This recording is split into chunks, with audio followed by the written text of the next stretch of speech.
Hello cherished viewers, welcome back to Sandy Home Recipe. Mama ka oba Sandy Home Recipe. Send the kan a wo hwe video a, mema room to subscribe, na wa share, na wa like, no emia notification bell no. See the video bia beto a wonsa beka. To my returning subscribers, thank you so much for your support. May the good Lord bless you all. And we come garden mo akọ harvest pepper. Ye be harvest the abre no.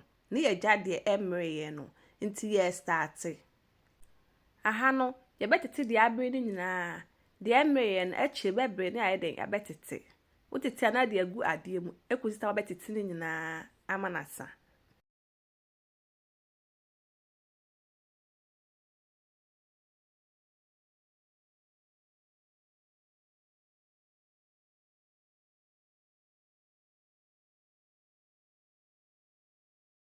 Pepe bia eye ya pa.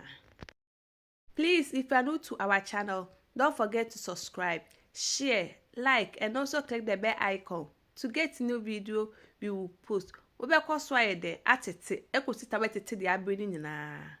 Pe de abre ne nko an ntina matete ebun no anka ho.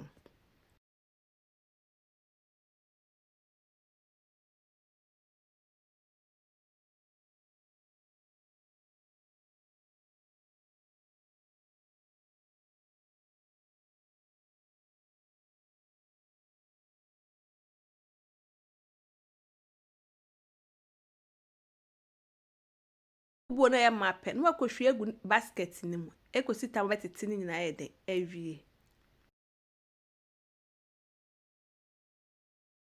Now this is how I harvest my pepper. Please like this video and subscribe to our channel. Thank you so much for watching.